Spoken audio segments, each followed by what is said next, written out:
నమస్కారం, welcome to Suman TV. నేను గీతాంజలి.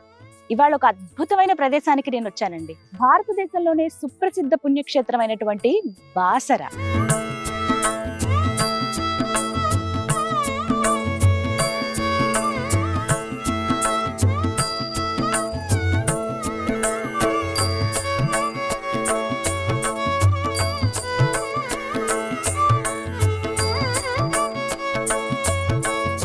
బాసరలో పూజ్య శ్రీ శ్రీ శ్రీ వేద విద్యానందగిరి స్వాముల వారు సంస్థాపించినటువంటి వేద భారతి పీఠం దగ్గర నేనున్నాను. చాలా చక్కటి ఆశ్రమం అండి. ప్రత్యేకించి గురువుగారి గురించి చెప్పుకోవాలి. లింగ భేదం లేకుండా కుల మతాలకు అతీతంగా ఉచితంగా వేదం నేర్పిస్తున్నారు. చాలా మంది పిల్లలు ఇక్కడ వేదం నేర్చుకుంటున్నారు.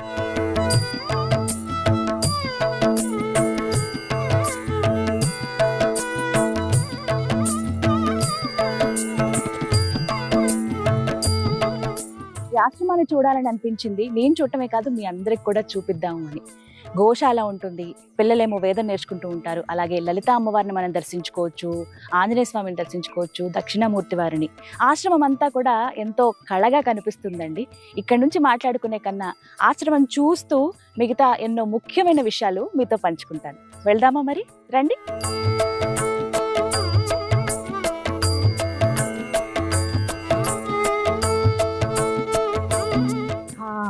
ఎంత ప్రశాంతంగా ఉందండి. ఆశ్రమంలోకి అడుగు పెట్టడమే నేను ఎక్కడో బాగా పల్లెటూరులోకి వెళ్ళిపోయానేమో అన్న భావన కలిగింది. కానీ ఆ పాజిటివ్ అట్మాస్ఫియర్ అలా రమ్మని పిలుస్తోంది నన్ను లోపలికి. ఇంకొద్ది ఒక 4 అడుగులు వేస్తే ఇంకా ఆశ్రమం మెయిన్ ఎంట్రన్స్ కి వెళ్ళిపోతున్నాం మనము. చూసారా, ఇక్కడి నుంచే స్వాగతం. మనకి మొత్తం పూల మొక్కలు అవన్నీ వేశారు. ఎవరైతే వేదం చదువుకుంటున్నారో ఆ పిల్లలు ఉండడానికి ఇటుపక్క మనకి వాళ్ళకి ఆశ్రమంలో కొన్ని గదులు అనేవి ఏర్పాటు చేశారనమాట. చూపిస్తాను ఆశ్రమం మొత్తం.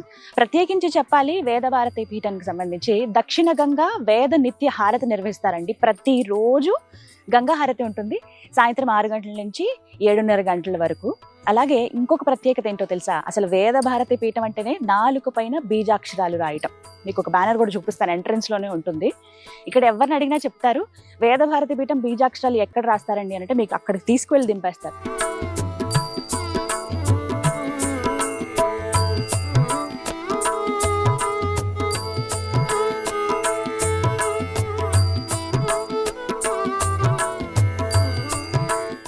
నమస్కారం అండి. సుమన్ టీవీకి స్వాగతం. థ్యాంక్ యూ సో మచ్ అండి. గీతాంజలి గారు, చాలా సంతోషం మీరు మా ఆశ్రమానికి ఇచ్చేసినందుకు.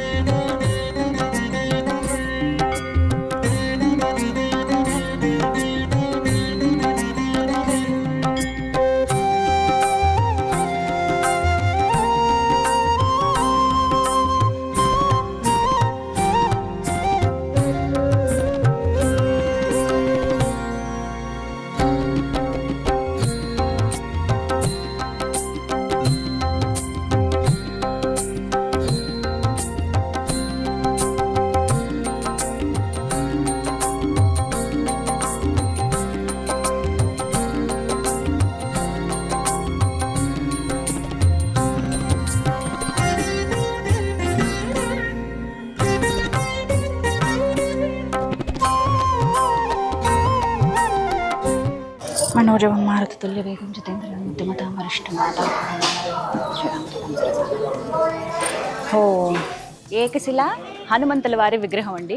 దగ్గర 6 అడుగులు ఉంటుంది. ఎంత బాగున్నారో చూడండి, వెడల్పుగా స్వామి. అతి బలవంతుడు కదా ఆయన రూపం కూడా అలాగే ఉంటుంది. అలాగే ఇక్కడ ఉన్నటువంటి చిన్న విగ్రహానికి నిత్యం పూజలు అనేవి జరుగుతాయన్నమాట. అసలు అమ్మవారిని దర్శించుకుని అలా హనుమంతుని కూడా చూసిన తర్వాత కాసేపు ఇక్కడ రిలాక్స్ అయితే కుందేళ్ళు ఉన్నాయి, చిలుకలు ఇవన్నీ ఉన్నాయండి. పిల్లలు వచ్చినా కూడా కాసేపు ప్రశాంతంగా ఇక్కడ గడుపుతారు. ఎవరైతే గురువు గారిని మరి దర్శనం కోసం వస్తారో వారికి. అలాగే వేదం చదివే పిల్లలందరూ కూడా మనకు అక్కడక్కడ కనపడుతూనే ఉంటారండి. వాళ్ళే చలాకీగా అటు ఇటు తిరుగుతూ ఉంటారనమాట. సరే, ఇక స్వామి దర్శనం అయిపోయింది కదా, మరి ఆశ్రమం చూద్దామా? పదండి.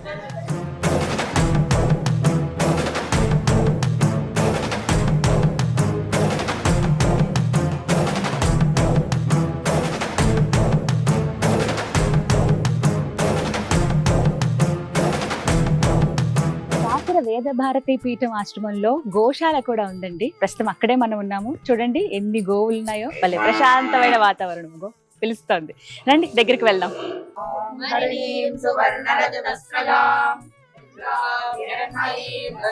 जातवेदो महावः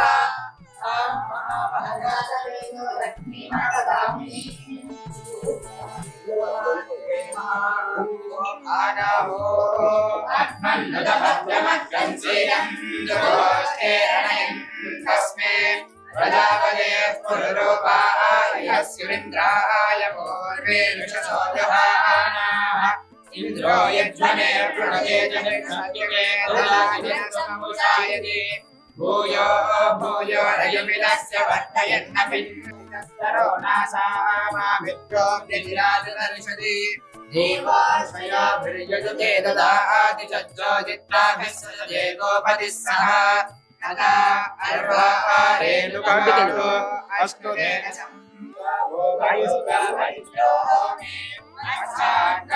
सोमस्य प्रथमस्य पक्षः हिमायादावस्य जनास इन्द्र इच्छामि त्रिदा मनसा जितेन्द्रम्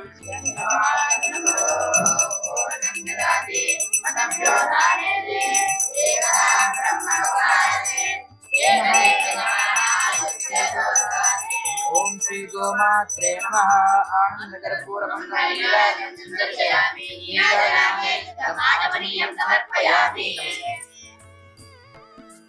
చూసారుగా గోమాతకి చక్కగా ఇక్కడ పూజ కూడా నిర్వహించుకోవచ్చండి. ఇన్ని గోవులు ఉన్నాయి. ప్రత్యేకంగా ఆశ్రమంలోకి అడుగు పెట్టగానే చెప్పాను కదా, ఒక ఆధ్యాత్మిక భావన వస్తుంది. మనం అమ్మవారిని దర్శించుకుని అలాగే ఆంజనేయ స్వామిని దర్శించుకుని ఇలా ముందుకు వస్తే ఆశ్రమం అంతా కూడా తిరిగ్గా చూడొచ్చు. ఇక్కడ పిల్లలు చక్కగా ఇక్కడ వేదం చదువుతూ ఉంటారు, మనతో పాటే ఉంటారు, చూపిస్తూ ఉంటారు ఏం చేయాలి ఏంటని. గోశాలకు మీరు వచ్చి ఆవులన్నింటినీ కూడా ఒకసారి సందర్శించండి. ఇక్కడ గోపూజ కూడా చేయించుకోండి.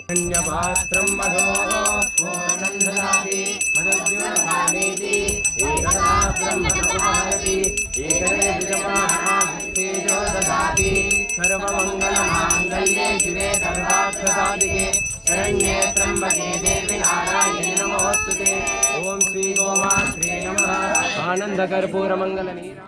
బాసరలో ఉన్నటువంటి వేద భారతి పీఠం వారి ఆశ్రమంలోనండి దగ్గర 500 మంది వరకు కూడా వేదం నేర్చుకున్నారు. అయితే కరోనా ముందు వరకు కూడా చాలా వైభవంగా ఉండేది. ఆ తర్వాత కొంచెం తగ్గుతూ వచ్చారని చెప్పుకోవాలి. అంటే ఇంకా చాలా మందికి తెలియాల్సి ఉంది. ప్రస్తుతం అయితే 80 మంది విద్యార్థులు ఇక్కడ వేదం నేర్చుకుంటూ ఉన్నారు. బాలురు ఎవరైతే ఉన్నారో వాళ్ళు మాత్రమే చదువుకుంటున్నారు. ఇంతకు ముందు అమ్మాయిలు కూడా చదువుకునే వాళ్ళు చక్కగా వేదాన్ని పూర్తి చేసి వారి స్థానాల్లో స్థిరపడిన వాళ్ళు ఉన్నారు. అయితే ఇంకా కొంతమంది అమ్మాయిలు నేర్చుకోవడానికి ముందుకు వస్తున్నారట. వాళ్ళని ఉద్దేశించి ఇక్కడ ఒక వసతి గృహాన్ని కూడా నిర్మిస్తున్నారు. చూడండి.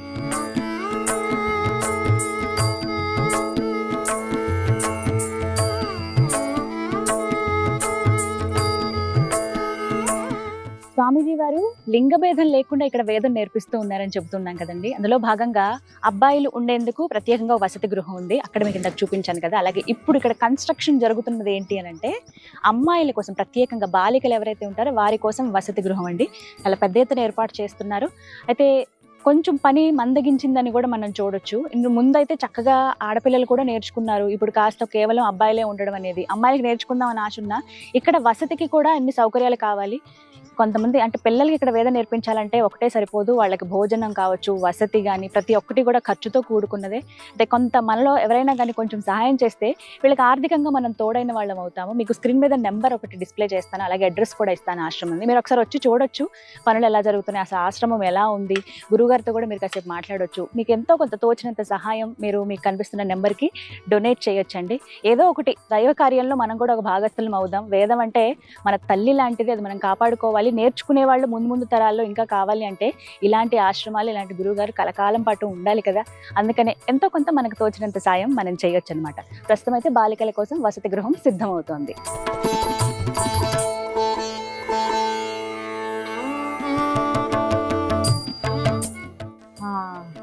ఒక్కసారి వినపడుతోందా? వేద భారతి పీఠం ఒక సరస్వతి నిలయమేనండి.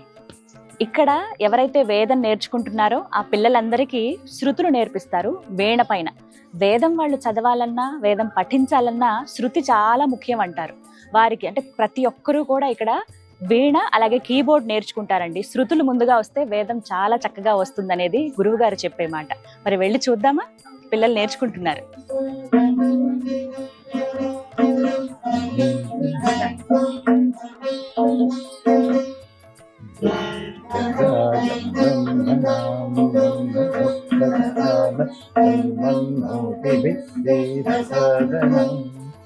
ఓం సరస్వతి.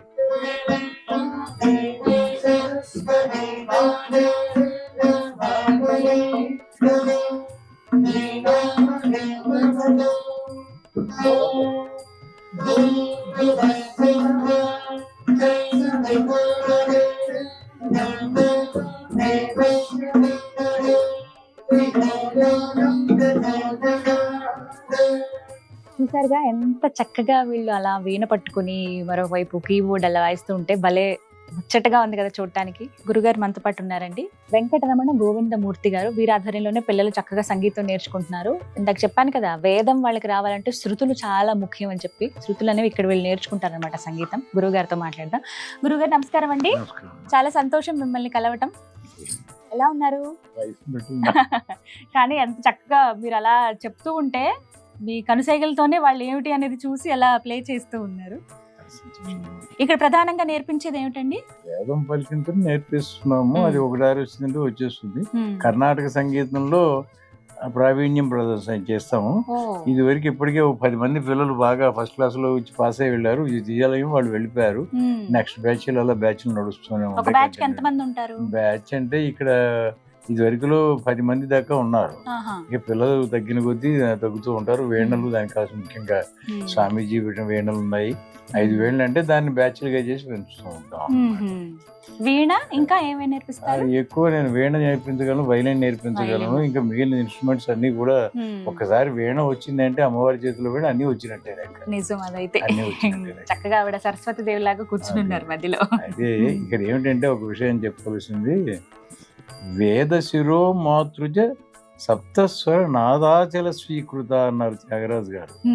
అలాగే వేద జనిత వర వీణ వాదన అని ఒక కీర్తన చేశారు కన్నడ రాగంలో. వీణకి వేదానికి వేదం ముందా వీణ ముందా అది నేను చెప్పలేను, కానీ మానవ మాతృలకి మాట రాని రోజులలో వేదం వేదమే మొట్టమొదటి ఆది విద్య నేర్పించాలి అన్నది వీణ ద్వారా నారదుడు తుంబురికి నేర్పి అలా అలా అలా మామూలుగా మనుషుల దాకా తీసుకొచ్చారు. అందుకనే అమ్మ చేతిలో ఉండేది వీణే, వేరే ఇన్స్ట్రుమెంట్స్ ఉండవు సామాన్యంగా. అందుకని దైవికమైన ఇన్స్ట్రుమెంట్స్ వీణ, వేణువు, మృదంగం, అది అటువంటివి అనమాట. అందుకని ప్రాముఖ్యం దానికి ఇచ్చి మేము అవి ఎక్కువ నేర్పిస్తూ ఉంటాం. ఎన్ని రోజులు పడుతుందండి మొత్తంగా నేర్చుకోవాలి వీణ? ఇది వాళ్ళ తెలివితేటలు బట్టి ఉంటుంది. కనీసం ప్రావీణ్యం అంటే ఇప్పుడు యూనివర్సిటీ వారు 4 సంవత్సరాలు కోర్సు చేస్తున్నారు. ఆ తర్వాత ఇంకో 2 సంవత్సరాలు 10th క్లాస్ లో చేసి తర్వాత ఇంటర్మీడియట్ లో చేశారు. ఆ తర్వాత డాక్టరేట్ ఉంటుంది, పోస్ట్ గ్రాడ్యుయేషన్, ఇవన్నీ ఈ కెరియర్ అదంతా. మామూలుగా చేయడానికి ఒక 2-3 ఏళ్లలో ఏదో చిన్నగా పాడడానికి దానికి నేర్పించడానికి ఆటోమేటిక్ గా ఎవరు వస్తే వాళ్ళకే నేర్పిస్తాం మేము. ఒక్క రోజులో వచ్చేది ఏం కాదు, కనీసం 4 సంవత్సరాలు కూడా ఉంటే గానీ కాదు. మీరు నాతో ఉండాలి, నేను మీతో ఉండాలి, వీణమంతో ఉండాలి. నిత్య ఉపాస ఏదైనా సరే మనం నిత్యం శ్వాస ఎలా తీసుకుంటామో సంగీతం కూడా అది నిశ్వాసమే, ఈశ్వర నిశ్వాసమే స్వరం అని చెప్పేసి అంటారు ఎవరు. అది కంటిన్యూస్ గా ఉండవలసింది.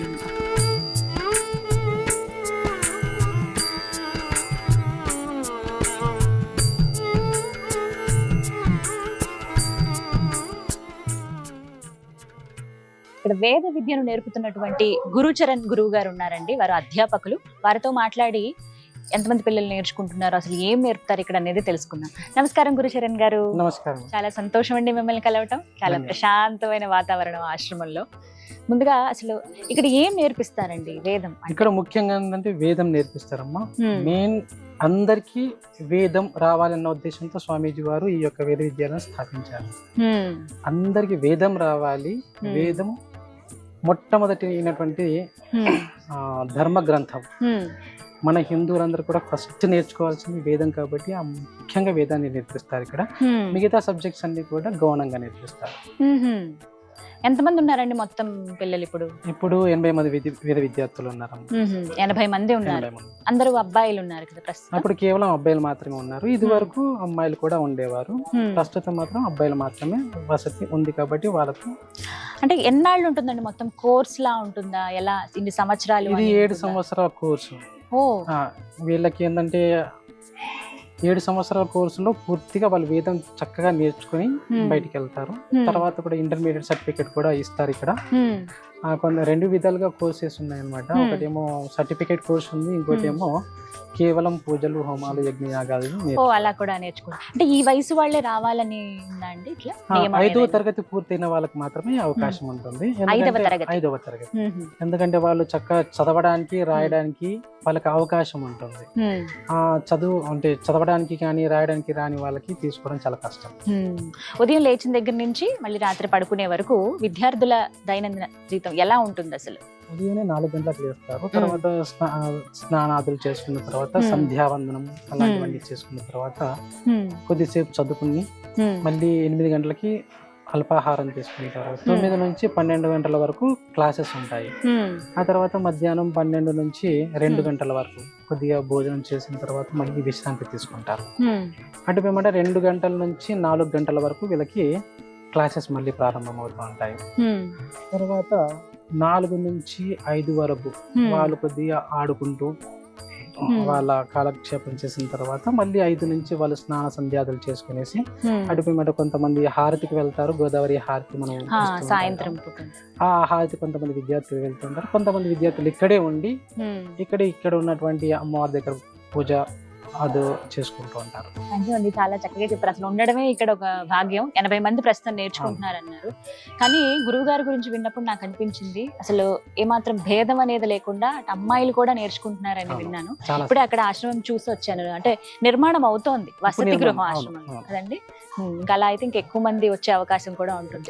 తెలియాలి అందరికీ, ఖచ్చితంగా తెలియాలి. అందరికీ తెలిస్తేనే వాళ్ళకు ఇప్పటికీ చాలా మంది విద్యార్థులు రావడానికి కూడా ఆసక్తి చూపిస్తున్నారు. అయినప్పటికీ కూడా వాళ్ళకి వసతి లేక మనకు ఇప్పుడు అమ్మాయిలు మాత్రం నిలిపివేయడం, కేవలం ఇక్కడ ఉండి మాత్రమే నేర్చుకోవాలి. ఇక్కడ ఉండి మాత్రం నేర్చుకోవాలి. ఏది ఇంటికాడ ఉండి నేర్చుకోవాలనుకుంటే ఆన్లైన్ ద్వారా కూడా మనము ప్రొవైడ్ చేస్తున్నాము. అది కాకుండా ఏంటంటే SVBP యూట్యూబ్ ఛానల్ ద్వారా స్వామీజీ వారు ఇక్కడే విధంగానైతే క్లాసెస్ నిర్వర్తిస్తుంటారో అదే విధంగా రికార్డెడ్ గా కొన్ని క్లాసెస్ ఉన్నాయి. ఆ చక్కగా ఆ క్లాసెస్ ని కూడా వింటూ కూడా నేర్చుకోవచ్చు. చాలా సంతోషం గురుగారు. నమస్కారం అండి. నమస్కారం.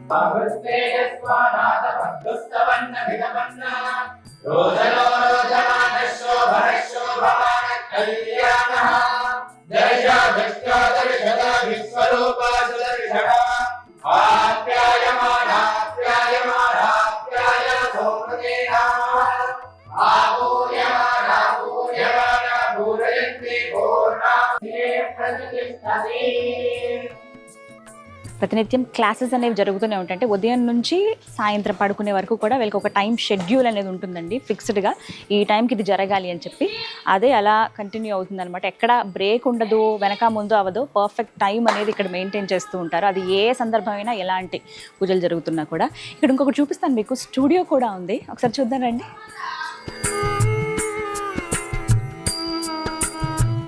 ఇదే స్టూడియో రూమ్.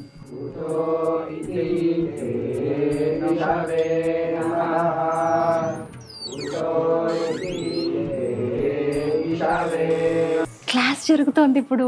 గురువు గారు ఉన్నారు అక్కడ. నేను యాక్చువల్లీ ఎప్పుడెప్పుడు చూద్దామా కలుద్దామా అని అనుకున్నాను, కానీ ఇప్పుడే దర్శనం అయితే అయింది. బట్ చాలా బిజీగా ఉన్నారు. స్టూడియోలో పిల్లలకి ఇక్కడే చెప్తూ ఉంటారు. అలాగే యూట్యూబ్ ఛానల్ కూడా ఉందండి. ఆ డీటెయిల్స్ చూపిస్తాను చూడండి మీకు. ఇక్కడున్న విద్యార్థులు వేదం నేర్చుకోవడమే కాదండి, ప్రపంచవ్యాప్తంగా వేదం పైన ఆసక్తి ఉండి నేర్చుకోవాలనుకునే వాళ్ళందరికీ కూడా ఒక గొప్ప అవకాశం కల్పిస్తున్నారు SVBP ఛానల్ వారు. అంటే శ్రీ వేదభారతి పీఠం వారి యూట్యూబ్ ఛానల్ అండి. ఈ ఛానల్లో వేదాన్ని చదవండి, వంశాన్ని కాపాడుకోండి, మన ధర్మాన్ని రక్షించండి అనేదే ప్రధాన ఉద్దేశంగా కొనసాగిస్తున్నారనమాట. చక్కగా మనకి వీడియోస్ ఎప్పటికప్పుడు అప్లోడ్ అయిపోయి ఉంటాయి. ఛానల్ పేరు SVBP. మీరు కూడా సబ్స్క్రైబ్ చేసుకోండి, నోటిఫికేషన్స్ వస్తాయి. మీకు తీరిక దొరికిన సమయంలో వేదం నేర్చుకోండి, అదే పనిగా ఏం నేర్చుకోవాల్సిన లేదు అని చెప్పేది గురువుగారి మాట. ఎవరైనా వేదం నేర్చుకోవచ్చు, నేను నేర్చుకోవచ్చు, మీరు ఆసక్తి ఉండాలే కానీ తల్లి లాంటి వేదాన్ని ప్రతి ఒక్కరు నేర్చుకోవచ్చు అని చెప్తారనమాట గురువుగారు. ఎప్పుడెప్పుడు కలుద్దామని ఉంది, కాసేపు వెయిట్ చేద్దాం క్లాస్ అయ్యేదాకా. ఈలోపు ఆశ్రమంలో ఇంకా ఏమేమి ఉన్నాయో అన్నీ మీకు చూపిస్తాను, పదండి. వేదం వందే జగద్గురు పూజ్య శ్రీ శ్రీ శ్రీ విద్యానందగిరి స్వాముల వారండి. వారి ఆధ్వర్యంలో నడిపిస్తున్నటువంటి ఈ ఆశ్రమం ఎంతో చక్కగా నడుస్తోంది. అయితే దాతల సహాయంతో నడుస్తుందని చెప్పారు. నిజమే కదా, ఇలాంటి వాటికి మనందరి సహకారం ఉంటే మున్ముందు తరాల వాళ్ళకు కూడా తెలుస్తుంది, వేదం నేర్చుకోవాలనే ఆసక్తి ఉంటుంది. చాలామంది నేర్చుకోవాలనుకుంటారు కానీ అవకాశం దొరకదు. అవకాశం దొరికినా నేర్పించే వాళ్ళు ఉండరు. బట్ ఆ గొప్ప అవకాశం ఇక్కడ మనకి వేదభారతి పీఠంలోనే లభిస్తుందండి. ఎవరైనా రావచ్చు. అయితే మాట్లాడదామని గురువుగారితో ఇంకా చాలా విషయాలు చెప్తాను. అసలు ఎందుకు మనం వేదం నేర్చుకోవాలి, వేదం నేర్చుకోవడం వల్ల మనకు ఉపయోగం ఏంటి, ఎవరెవరికి అవకాశం ఉంటుంది, ఇవన్నీ కూడా తెలుసుకుందాం. భక్తులు ఎవరైనా ఆశ్రమానికి వస్తే మీరు అలా మొత్తం అంతా వీక్షించి ఇక్కడికి కూడా రండి. అమ్మవారిద్దరు అటుపక్క ఇటుపక్క భలే ఉంటారు ముద్దుగా సిద్ధమయ్యి. ఇలా మనం ఒక్కొక్కటి చూడొచ్చు. ప్రధానంగా ఇక్కడ అన్నదానం కూడా ఉంటుందండి. చాలా దివ్యంగా ఉంటుంది, అమృతంలాగా. ఓ పక్కనేమో పిల్లలు అలా తిరుగుతూ ఉంటారు, వేదం నేర్చుకునే పిల్లలు అటు ఇటు. వాళ్ళతో కూడా కాసేపు ముచ్చటించవచ్చు, కాసేపు గడపచ్చు. మన ఇష్టం, ప్రశాంతంగా ఉండొచ్చు.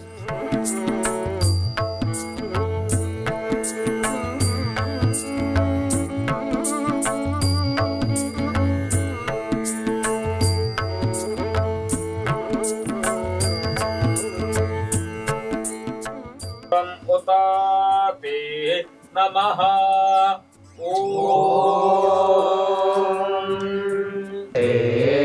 అస్తు ధన్వనే బాహుభ్యామితి బాహుభ్యాం బాహుభ్యామితి బాహుభ్యాం బాహుభ్యామితి బాహుభ్యాం ఉతాతే మన్యవే ఉతో ఇతి బాహుభ్యామితి బాహుభ్యాం ఉదాతే నమః.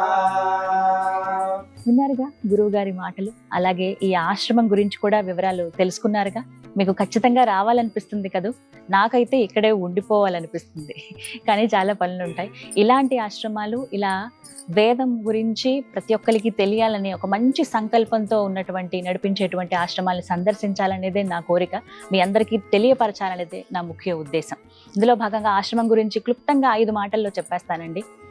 విద్యానందగిరి స్వామివారు ప్రత్యేకంగా ఇక్కడ ఏర్పాటు చేసింది భారతీయులుగా పుట్టిన మనందరికీ ఒక గొప్ప అవకాశం వేదం నేర్చుకోవటం అని చెప్పి.